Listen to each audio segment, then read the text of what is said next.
Hello and welcome to the Voice It podcast, a backstage pass into the lives of people in the Clare Valley in the Mid-North who've started businesses from scratch and have turned them into a success. I'm Annabelle Homer. Chapter 2 of the Tim Siv journey.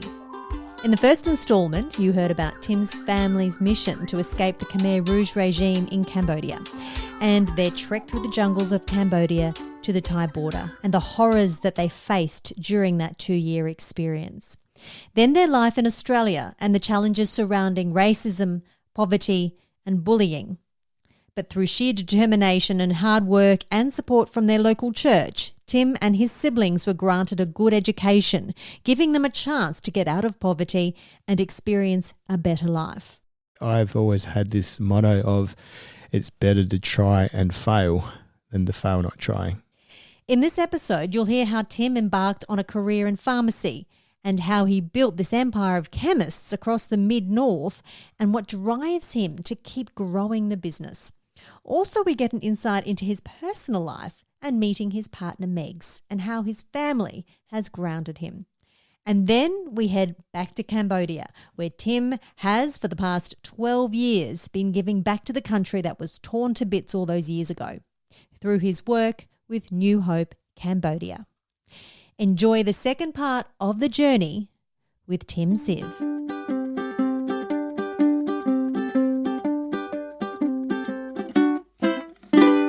Pharmacy. You said you wanted to do pharmacy. Why? It's actually quite funny because Dad always says, I want you to be a dentist. And if you can't get into dentistry, then do something medical because there's always jobs in medical. If I had it his way, he'd want me to be a doctor, but I'm not smart enough. So he always says, Tim could have been a doctor, but he's not smart enough. That's okay. He'll probably listen to this and go, yeah. But dentistry was the next thing, and I never got into dentistry I'm glad I didn't, in a way, because and everything happens for a reason. I know at the time I went through the test and all sorts, and never got through. You had to sit a test, IQ test and all sorts, and then you had to get the marks. Didn't get them, and so pharmacy was my fallback. And I look back now and I go, thank God, because I think I would have struggled with both those other professions if I got into them. And why would you have struggled?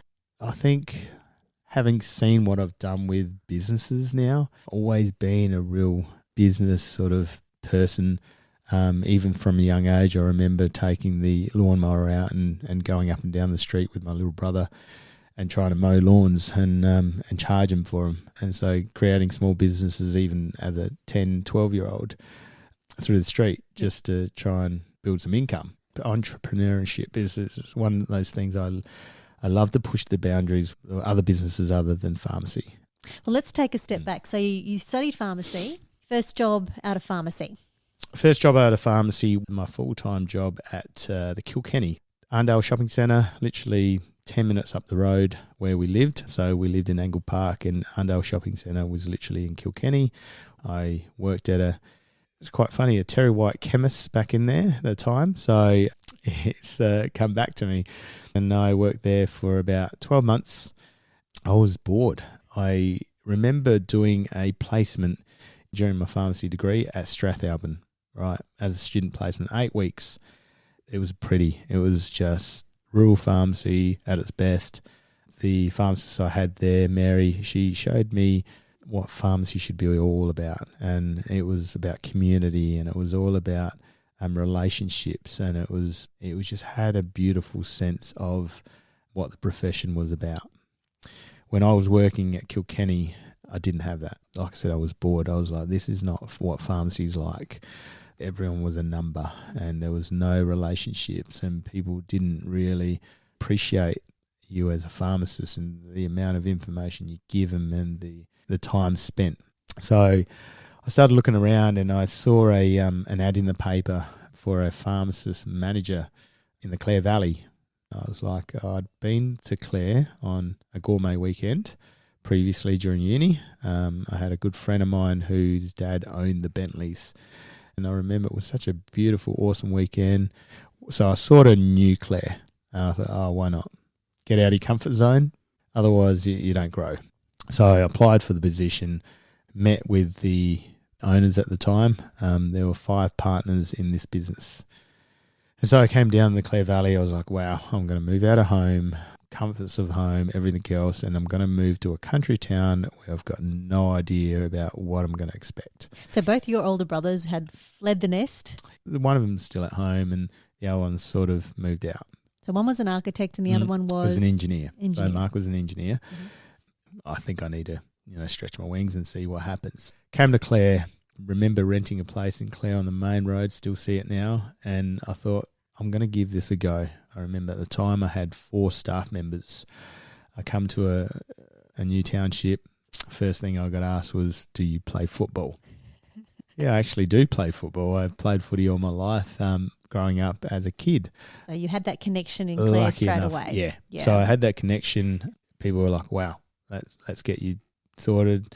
How old were you, Tim, when you... I was 25. Okay, so you're young to be a manager. How old were the staff members? Were they younger than you or older than you? I had a couple of older ones and a couple of ones that were about the same age. So Raw never had managed anybody at all, and I thought, wow, what am I going to do? How do I do this? Fake it till you make it. And so pretty much spent the next couple of years, 2 or 3 years, just working on the business. There wasn't a lot of influence from the other 5 partners in the business. I was pretty much thrown into the deep end and gone, all right, you guys, you need to run this store and you've got to run it well. That kind of would be a good thing because then you would have had that independence to do your thing. Yeah, which was good because I made a lot of mistakes, but I also learnt a lot. Mm-hmm. And it wasn't at the cost of my sort of business. It was, but we grew the business. So I pretty much doubled the business in a few years. Went from 4 staff to 8 and doubled the business. And then they said, oh, look. And I said, look, it's time that I think I need to buy into this business because I continue to grow. If you want me to stay here, then I need to be an invested partner. And at the time, you just think, wow, like pretty ballsy to ask for. I didn't ask for 10%, I asked for 50%. But what are they going to say? You've grown the business for them. Then they wouldn't want to let you go. No. So at the time, they all had 20% share, and they said, they didn't want to, but they said, look, well, either lose me or you can find someone else who's actually going to run this store. And so I said, I'll take 50% and I'm going to be the trustee of the trust and I'm going to run this store as if it was my own. I was shaking as I was talking, but at the same time I had to be confident, otherwise they wouldn't take me seriously. So I took on 50%, shook my way to the bank and was scared to death and thought, right, I've got to make it work now, otherwise I'm in trouble. Okay, so how did you afford to do that? Yeah, lucky enough, these guys went guarantor for my loan. Okay. Right. So as part of the deal, they basically said, okay, well, we'll go guarantor for your loan because you can't afford it. And yes, I couldn't afford it because I had nothing I had nothing. My parents had nothing. I had nothing. So I definitely couldn't afford it. So I was like, wow. This is pretty good. I had to make it work because otherwise, like I said, I'd be dead. So I worked hard. I worked 6 days a week, every day, 8:30 to 6, 9 to 12, 9 to 1 on a Saturday, every day for about 3 or 4 years. Again, grew the business again. So from the beginning, we've tripled it now, right? So going to 12 staff and just continue to grow. And it's only through, again, building relationships. And I always remember people telling me the best thing for business is build relationships. Look after your customers, look after your staff, look after your people, and the relationships will continue to grow. So I just had that mindset. I went and studied. I didn't have any mentoring from any of these guys. And I just went and met with people and just picked people's brains on how to run a business and how to read that many books and went to these many seminars and all sorts and did the homework myself because I had to make it work. Still made tons of mistakes. So what are some of the mistakes that you made? Obviously they weren't that bad. Just little probably, ones. yeah, little ones that probably added up to thousands. And Well, as they say, that's the only way you learn. yeah, and I think that was one way I learnt. Even just pricing things up and just buying better and things like that. Okay. Just learning how to do things properly, how to run a business, Mm. and even just reading financials. Oh my God, a whole new ball game. And I can see why, if you don't even know how to read financials and if you're actually even making a profit, then why to go to work? So I went and put myself through uni. I started an MBA. Oh, So, yeah. Why not just throw that into Yeah, the mix? throw that in the mix. That's just to keep things busy. But I knew that I had to do something else just to get better at what I do. So the only way that I'm going to improve is through education. And it's something that Dad had always drummed into our heads, is education is the key. Knowledge is power. So when did you decide to go all in and become the sole owner? Everything happens for a reason. And I remember I had the opportunity to buy the Borough Pharmacy. At the time, I bought the Borough Pharmacy from a guy who was retiring. And so I had basically 50% share of Claire and then a whole 100% share of Borough. The partners were sort of humming and hawing as to where my invested time was for their investment. What had happened next was the turning point. There was an opportunity to buy a share in the Gawler pharmacies, right? So Gawler, pretty big area. There was 3 stores there that I had the opportunity to buy a small share. So I ended up buying a small share. So these guys who are partners with me own multiple, if not 10s and 15 pharmacies and all that sort of thing. And they, hang on a sec, how come you're growing? This is not fair. And you're not really looking after the main store, even though the main store was growing as well. So I was like, hang on a sec, you guys have multiple pharmacies and you don't want me to grow? Made me question my partnership as to where they want me. So anyway, I bought this share in Gawler. They then kicked up a fuss and said, right, you are not obviously spending the time in our Claire store anymore as much, and therefore we want you out. And I was like, I've just grown your store 3 times the whatever, and now you want me out. So it's got a bit nasty. Yeah, this is a good learning curve for me, because it got nasty and it got to the point where they wanted me out and they were doing whatever they could to get me out. So we had an auditor come in, audit the whole store, audit the whole business. They tried to find anything possibly they could get me on to get me out. I was a trustee of the trust, so it was even harder. And so they couldn't find anything other than a couple of discrepancies and a few $1,000s here and there and whatever. The auditor said, look, there is nothing that you can get him on. I think you need to work this out a different way. Were you stressed about this? It was angry? Probably angry, annoyed, and probably it made me think about my values, right, in terms of my partnerships and the values that I had as a business owner. It made me think and actually understand what my values are and what their values are. And their values was all about the money, which was totally different to what my values was. My values was about the people and the culture and relationships. This triggered a whole buyout, sellout process of shares. But at the same time, the partners in Gawler, I found out, were also just as bad. So I had bought into the Gawler stores, and 6 months in, they're like, oh, now that you've helped us settle this, we want you out. And I thought, hang on a sec, you wanted my money to settle this, and now you want me out, because they obviously saw me invest in it and then help them settle this business, and then they said, oh, you can't spend as much time here, so therefore we want you out as well. I was like, okay, this is not fair. Quite a cutthroat industry. It is, and karma has its place, and I'll tell you later down the track how that falls into place. So not just Gawler, but Claire at the same time were having all these legal issues, and it was just a period in my life where I was just going, oh my God, what do I do?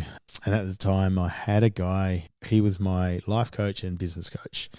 I saw him probably 6 months prior, just wanting to help me manage work-life balance as well as positive thinking moving forward, and also managing where I want to be in life and my life goals.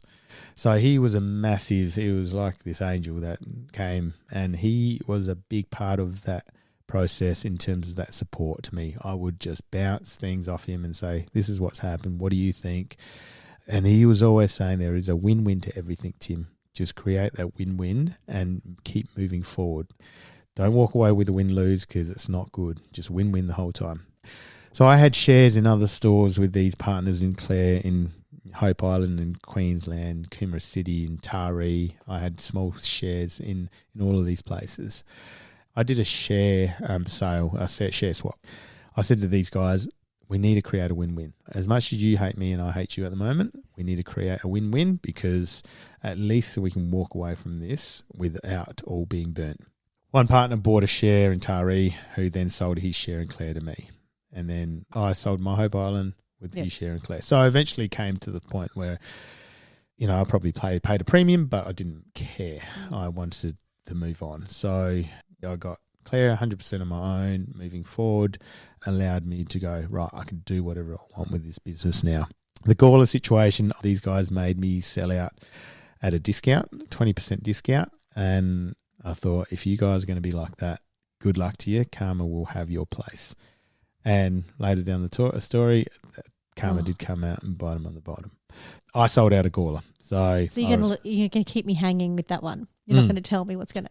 Not yet, because it'll come back. Did they go bankrupt? No. Close to okay. it. All right. So one is pretty much bankrupt now. Wow. Okay. All right. No, we'll wait for that story. Okay. Yeah. So I had Clare. I've had Borough. So there's 2 stores now I can really, really work with and really grow. And everything that I did for me. Didn't need anyone to dictate what I was going to do. Really allowed me to project the businesses. And so Clare went from 12 to 15 staff members.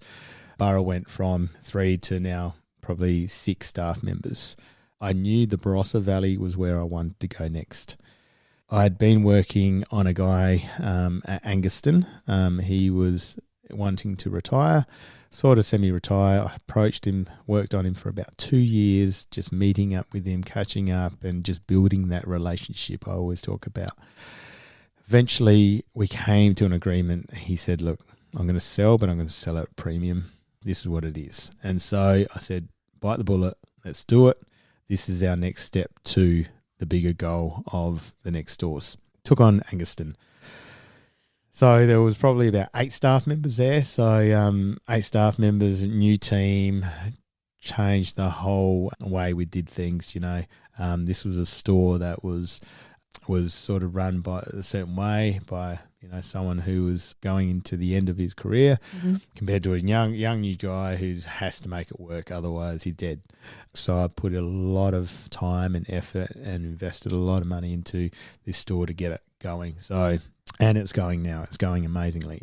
So ran the Anguston, Clare and Borough store by myself, and I thought, I can't keep doing this. This is going to kill me if I keep running these 3 stores on my own. Exactly. That's what I was thinking. How on earth could you balance all that? So, you must have good staff. Well, that's the thing. And I've always invested in amazing staff and amazing people and the culture. I've always talked about culture. Culture is so important in our business, and you can see it throughout every store. So I thought, right, I need someone to do my operations. So I had to find an operations manager. So within our group in Clare, found an operations manager. I thought, wow, my whole personal life is getting too busy with all the financials and everything. I need to find someone to look after that. So I found someone who does all my admin now. So operations, admin. It's like building a house. I say build a house through good foundations and you can build as big a house you want. And so starting to build the foundations of having all this time now, creating more time for me to work on the businesses because I was so bogged down with paperwork. It was crazy. So operations and admin now take care of everything. HR is a massive part of what I do too now. It's finding the operations and HR part of it to create a team in the stores which think the same and do the same. So after obviously running these 3 stores for a while, I thought, why not? There's an opportunity to buy another 2 stores. Just keep going. So the opportunity to buy Kapunda and Udunda came up 18 months ago. I thought these 2 stores link the Barossa and the Clare Valley, and why not? And that was a strategy. It was always a strategy. Yeah. It was always a key in the whole link. This is a strategy I probably had 3 or 5 years ago, even before I even started acquiring these stores, just to make sure I link the valleys, and I had my eye on these stores for a long time. So I was able to acquire the 2 stores in Kapunda and Udunda, and again, a whole new ball game. Unfortunately, the owner had passed away 18 months prior, and so I took a store on who were running themselves for 18 months. It was trying to come in and introduce yourself and tread lightly, because it was very sensitive in the fact that they took ownership of the store and they ran this store for 18 months, and I respected that. But I had to make sure that these stores also moved with the same culture and the same ideations that I had in all the other stores. And so we had to make change, and we had to change things because it just kept doing what it was doing. So went in and obviously, again, changed the culture, changed the way things operated. Pretty much took what we learnt from all the other stores and implemented the same systems. Okay. It wasn't hard because of the fact that the other stores were successful in what they're doing. So why not keep that same system that works through these other stores? And all we did was create a culture and a team that moved with that. So, and I guess having all these stores in close proximity, that you can be a part of all these stores. You don't have to get in a plane and fly somewhere to Queensland or New South Wales. You have the ability to have, and that was part of the strategy. Strategy was making sure I made an efficient time of my time in a day to be able to still be present and to be able to still operate these stores successfully by being present. A lot of these store owners and partners in so many different businesses don't or never there, right, or never seen. And people go, oh, who owns this place? I know his face is on the front, but I never see him. Whereas I'd like to think that whenever I go into all my stores, every staff member I know, from the juniors to the seniors to everybody, plus all the customers you get to know of all the years. And, oh, it's great to see you again, rah, rah, rah. So having a presence is so important in how I run my stores, and being present to the staff and being able to have that open door policy. You know, I always say to each and every one of my staff members, call me, email me, text me. I don't care what time of day it is. I'm here to listen if you need me to listen. This is probably a stupid question, but I really want to know, is it a pharmacy thing that you plaster your face in the front of your store? All pharmacists do that, or is it just the Clare Valley ones? No, it's quite funny because we started it. I started it probably really? a while back. I was part of a group who mates with the guys who had the Star discount group, and so they'd started it, and so I did the same for my store, and then basically everyone else has decided to do the same. It's building that relationship. Yeah. Already you know who's on the front, because everyone thinks this is just a random person. But when people walk in, they go, hang on a second, you're the guy at the front. I didn't realise you actually work here. That marketing has been very successful, and hence why other businesses have copied it. And I don't mind. Like I said, it's great. I think if people want to copy successful things, then good. I'm all about helping people succeed and grow. So what's the plan, Tim? Are there plans to expand the business even further? I think there's opportunity in the pipeline. So there could be more stores? Yeah, definitely. My plan is to give someone who is a young pharmacist the opportunity that I had.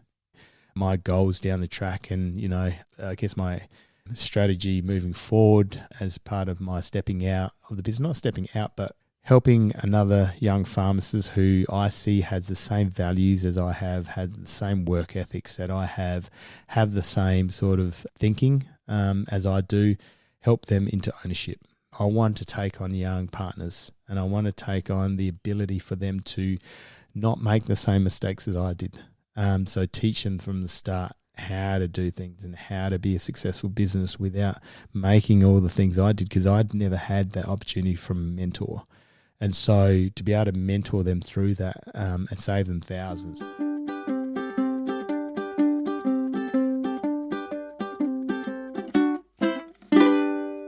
Let's talk about your personal life. Yep. Because we've talked about your childhood, your family, your business and your ambitions, and you are an ambitious man and you're doing so well. But let's talk about your partner and your kids, because that obviously plays a large part in your life. So where did you meet Megs? So I met Megs, going almost 5 years ago. Yeah, so we met online at the time. There was a stage in my life where I had gone through a breakup and all sorts, and it was a pretty tough year. At the end of the year, we pretty much it was a turning point in my life where I thought, I've got to meet someone who's like me, who thinks the same, who treats me the same, and everything else. And so sometimes when you wish certain things happen. So Christmas, Megs was actually she'd come home from Brisbane. So Megs was based in Brisbane at this stage. She'd worked there for 7 years, and she was home for Christmas at Henley Beach at her sister's house. And so basically I was at home too, and in Adelaide. And so anyway, we got chatting online, and it only just sort of happens from there that we caught up, we met up, and then we hit it off. And I thought, wow, this girl's amazing. She thinks the same. She's pretty much a very similar personality, very bubbly, very she's hot. She's gorgeous, and she's she pretty much ticked all the boxes. And I was like, all right, something special about this one. So found out she actually shares the same birthday. Crazy, isn't it? Oh, you're serious? Yeah. So we share the same birthday, so I could never forget her birthday. That's amazing. Which is crazy. So anyway, we got that chatting. That kind of sucks too, really. Yeah. Yeah, we can't go out for dinner twice. We just have to go out for once. So we continued to catch up, and then and I thought, well, it's going so well. Why don't you move to the Clare Valley? Why not? So at the time, she was in marketing in Brisbane, and she was having a maharan about wanting to come home to Adelaide. So she's an ex-Broken Hill girl. Most of the family were in Broken Hill, and sister in Adelaide and all sorts. And so she was like, I really miss home. I want to come home. Okay, I'll come to the Clare Valley. So I was like, okay, we're doing this. She took the punt and I took the punt, and she moved to the Clare Valley, and everything sort of blossomed from there. And 6 months later, we had a surprise. So yeah, she was then pregnant with little Maggie. So which surprises are good, but at the same time you freak out. You just think, oh my God, really only met this person, but let's see what happens. Yep. So as things progress, our relationship blossoms, and it was the balance I needed in my life to really. I was so work and sport focused that there was not much of that personal time.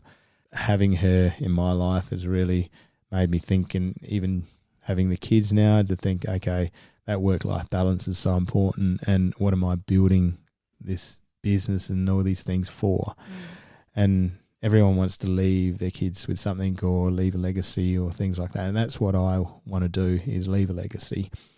And so young Maggie came along and changed our world, and then 2 years later, young Junie came along too. So 2 girls, a house full of girls, even the 2 dogs are girls. And sounds like our house. Go to work, they're all girls, and so I've learnt to deal with women.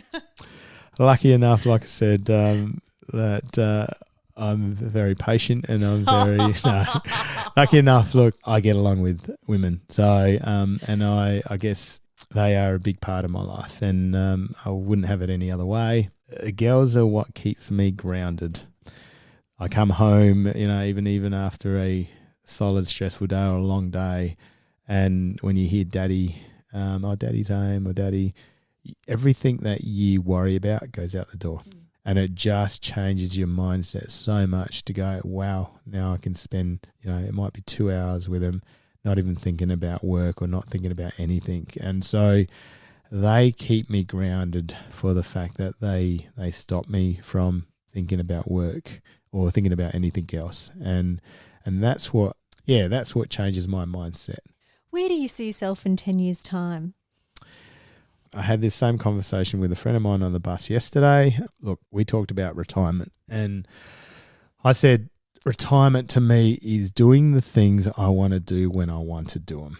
And so I want to see myself at 50 having that same conversation to say, look, if I want to go to work, I'll go to work. If I want to go and play golf today, I'll go and play golf. If I want to go and take the family to the beach today, I will. So having that flexibility to do what I want when I want to do it is the goal.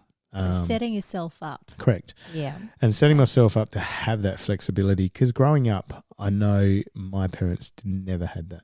They were so busy working, and they were so busy doing what they had to do for us and to get us through school. All right. And I missed out on a lot of the times when mum and dad would come and watch me play footy or tennis or whatever. And I missed that. And I just think I need to give that to my kids, and to be able to have that opportunity for my kids to see me at those sporting things, and for them to go, wow, dad was always at my dance concert or my footy game or my tennis game or whatever. So missing a part of what I had in my life is a drive for me to then give that to the things that I can give to the girls. And that's, I guess, one of the biggest drivers for me is things that I've missed out. I want to make sure that they don't. They'll have a beautiful house to live in. They'll have the things they have, but also keep them grounded and keep them to understand that they've got what they've got because of what my parents did, what grandma and grandpa did for them by working through and running through this war-torn, crazy country to get here and work so hard to do what they're doing so they are in the position they are in at the moment. I'd like to take them overseas each year and I was going to ask you that, whether you've gone back and talk, and let's talk about the new Hope Cambodia Foundation that you've formed, or you're a part of, I should say. Correct. And so it would be close to 11 years now. 2008 is when I decided to go back to Cambodia for the first time. Have your parents gone back? Yes. They have? So, okay, yes. Right. So prior to that, 2 years before that, they went in 2006. For the first time? First time since 1981. What was that like for them? It was the most... Dad didn't want to go because of the fact that he left Cambodia when it was what it was, and to go back now would be the scariest thing ever. Not knowing what to expect. He'd never seen his brothers for, that many years, like 25 years. It sounds like he's a lot more traumatised than Yes, your mum was. I think he is. So, and he doesn't like to talk about it, but he obviously, and men don't like to talk too much about things like that, those emotional things. So they went back, they caught up with the family they'd never seen for 25 years, and it was a very emotional trip for them. But I decided to go back a couple of years later when I was ready, because I wanted to go back for myself, and I wanted to go back for my own reasons. So I went back to Cambodia by myself, flew into Siem Reap, and I remember at the time I was like, what am I doing? Like, what am I going to do? I got there and I caught up with a guy named John George. So John George is the G in MGA, right? Oh. So he's one of the insurance. Obviously, yeah. So I met John through another friend of mine who had contacts with John. So he showed me around with a lady by the name of Geraldine Cox. So a very well-known lady, big red hair. She ran an organisation called Sunrise Children's Village in Cambodia. So she took me to this one place. First, it was in the slums. It was like on the outskirts of Siem Reap. It was riddled with brothels and kids running around everywhere, and there was a lot of child trafficking, and there was all these. It was horrendous. And this is the first thing I see when I'm now in Cambodia, a country that I was born in, and this is the first thing I see as I come into Cambodia. I was like, oh my God, this is crazy. And I didn't know what to expect. So I was heartbroken. And I walked into this place, New Hope Cambodia. It was an organisation smack bang in the middle of this slum area. And the guy who was running it, the guy named Khmer Rouge, right? I remember meeting the guy. And he was pretty much my age. He was a young guy who's now set up a school in the middle of the slum. And he said to me, Tim, because I could speak the language still. Ah, so you had kept that going. Yeah. So mum and dad spoke to us at home, so we were able to still keep up with the language. So I spoke to him and he's like, Tim, these poor people don't have an education. Kids who have been traded in because their families have died from HIV or the mums have died and fathers taken off, and these kids get handed just to these random people, families who then sell them off and all sorts. And they end up in these brothels, and each night I used to drive and walk down the street at night. The red lights would come on and these young girls would sit out the front in these chairs waiting for clients all night, and it breaks your heart. So Khmer Rouge had set up this school right in the middle of, like, it was a tin shed, and I was like, oh my God, this is where I need to be. So I was like, mate, I'm here to help. Whatever you want me to do, I'm here to help. So I was supposed to be there for 4 weeks in Cambodia. Ended up staying 12 weeks because I couldn't get away. I wanted to stay and help. And so I taught English during the school. There was a class of probably 100 kids all sort of sat on top of each other. There was 2 classrooms. We started a medical clinic, right, because there was no medical help. So I started this little room, basically went and bought a heap of Panadol and bandages and all sorts and set up this clinic. And so every day I would ride my bike out from the hotel to this school, which was half an hour away on a bike, and I'd spend literally all day there, 8 to 6, teaching, treating wounds, helping as many of the people. Word got out there was a medical clinic. Oh my God, there was a lineup of just hundreds of people lined up the clinic waiting to be seen by me. I was like, what have I created? So so volunteers came through. There was nurses, there was teachers, there was people who worked in cafes who then taught. And so anyone who could help could come and teach and English and things like that. These kids, all they wanted to do was learn, right? All they wanted to do was sit there and learn English or anything. They were so drawn by education. They just wanted to be taught something. So they would walk hours and hours to this school barefoot. 4 or 5-year-olds to 16, 20-year-olds plus. And they would literally walk to this school and spend all day just trying to learn English. And then there would be little old ladies who'd walk hours and hours just to come and see me, and all I could give them was some Panadol. And it breaks your heart because you know what you can do, you know what you can treat them with. If we had all the stuff. Coming from a pharmacy background, I was like, oh my God, I could give you so much medication. It would cost so much. And how do we maintain this going forward? Like, how can we afford it? So you did all this over 12 weeks? 12 weeks, so it was solid. So then I didn't want to come home, but I had to come home because I had all these businesses to run, right? So everyone was like, oh, when are you coming home? We need your help. Anyway, came home and so the first thing I did was someone said, oh, so I hear you've been to Cambodia volunteering and doing these things. Wrote an article in the paper. So wrote an article in the local paper, and people were like, oh, wow, like this story is amazing. They wanted to hear more about it. I had a story behind me too about my previous history with Cambodia and the run from Cambodia with my parents. So people asked me to talk at seminars and Rotary clubs and all sorts, and so the word started getting out about this story. And so a friend of mine, Ryan Shell, Jeff Shell, said to me, oh look, my son Ryan would love to hear about your story and he would love to do what you're doing. So anyway, I caught up with Ryan, showed him the story, told him the story, showed him pictures. He was off to Cambodia pretty much the next week. Wow, okay. So he spent probably a few months over there. Came back and he was just blown away. And he said, Tim, we are onto something here. This is the most amazing experience of my life. I want to continue to do this. So we thought, what can we do to make an impact on this place? So he said, why don't we run from Adelaide to Clare and raise some money? I said, that's 130 kilometres, mate. He's like, yeah, let's do it. And knowing that me being me, I don't say no to a lot of things. Okay, let's do it. So I was like, oh my God, what have I done? And you were a runner anyway. Well, not really at the time. I was like, oh my God, I've got to start running. So I did minimal training. He did a lot of training. I was like, I think I'm going to kill myself here.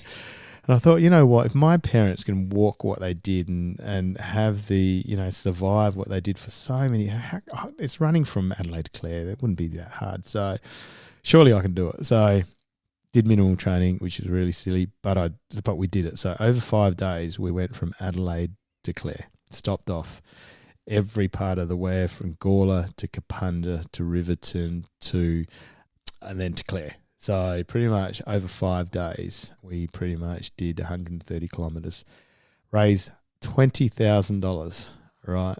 So we spoke at every spot along the way, raised $20,000.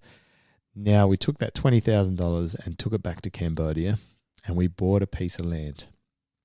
So a piece of land literally down the road from the school, and we said, right, this is where we're going to build the new school. And was it easy just to go and buy a piece of land? No, we had to obviously get Ken Shaw to buy it. Oh, right. And so we got him to buy it through the new Hope Cambodia organisation. Okay. So, right, we were like, we can't continue to rent this place off this person if we want to build the school to what it is.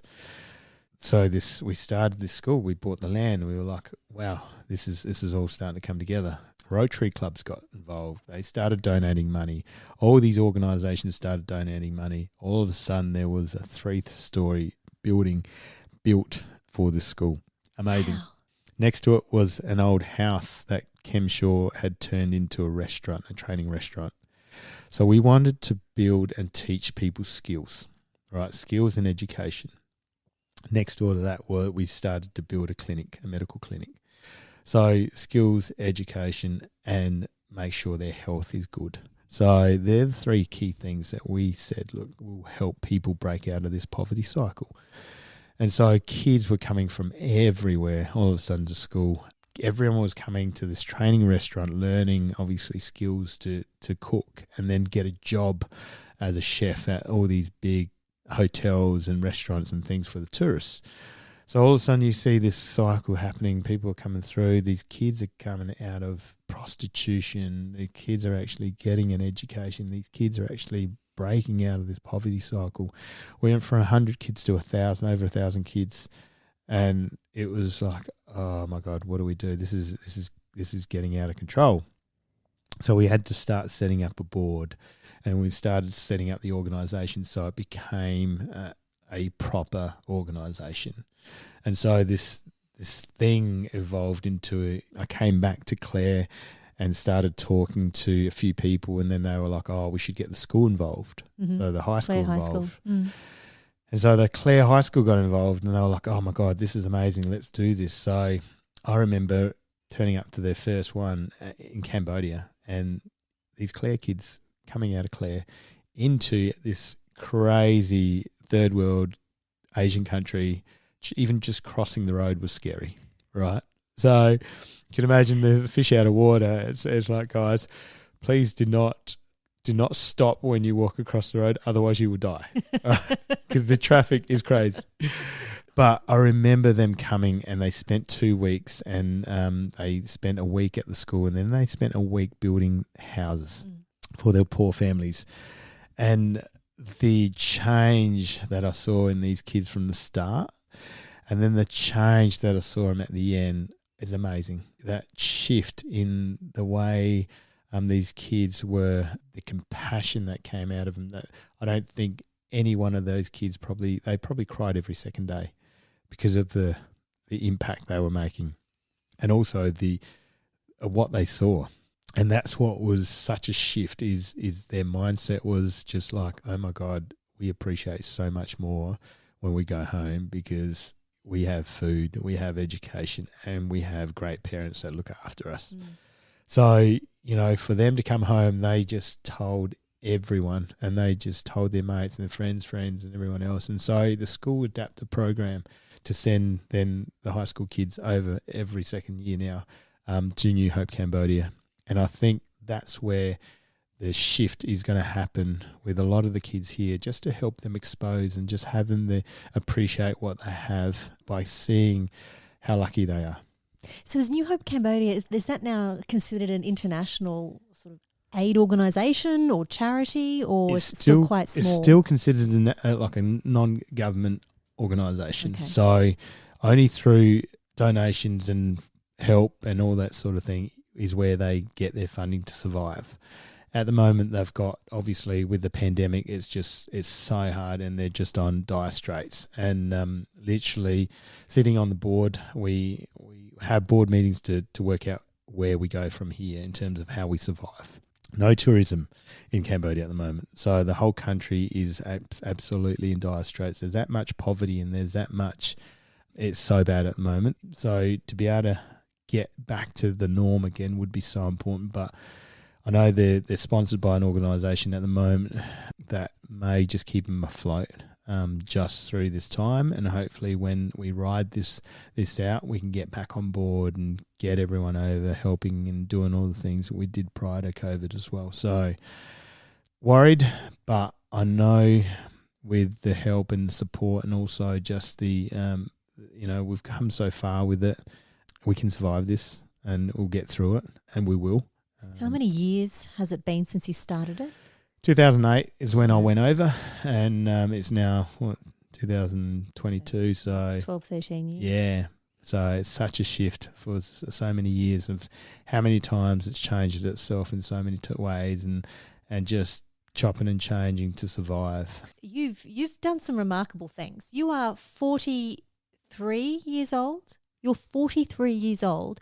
You have got this little mini empire. It's probably not mini. It's actually quite an empire of pharmacies in the Mid-North. You have created this non-government organisation, New Hope Cambodia, and have done wonderful things over there. I've been sitting here for the last 2 hours listening to what you've achieved, and I'm in awe of you. And I think it's just amazing, and I think you should be very proud. It scares me because I've got 65 employees now. I've got to make sure get fed.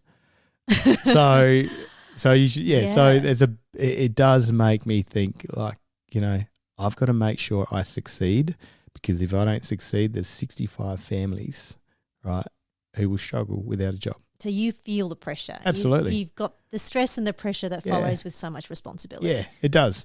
And there is a lot of responsibility there, but I just think 65 employees that I'm responsible for, I know that's why I say, I have such an open door policy that, each one of those people are important, and each one of those is the success of what I do because of that reason. Each one of those is a link to us being successful. There is a sense of responsibility, but at the same time, I know that if we work together, we can achieve together, and we'll make it succeed. I said to you earlier, I've always had this motto of, it's better to try and fail than to fail not trying. And I don't want to sort of go through my life knowing that my parents worked so hard and almost died in so many places and ways that I'm just going to not push myself to succeed and try, because all I can do is try. And if I fail it, then that's okay. I've learnt from it. But if I succeed, then great. I've made something for someone else as well. What I want to get across is the fact that, this 3-year-old refugee kid with nothing, started with nothing, can achieve something, so can everyone else. Yeah. Can you say that motto to me in Cambodian?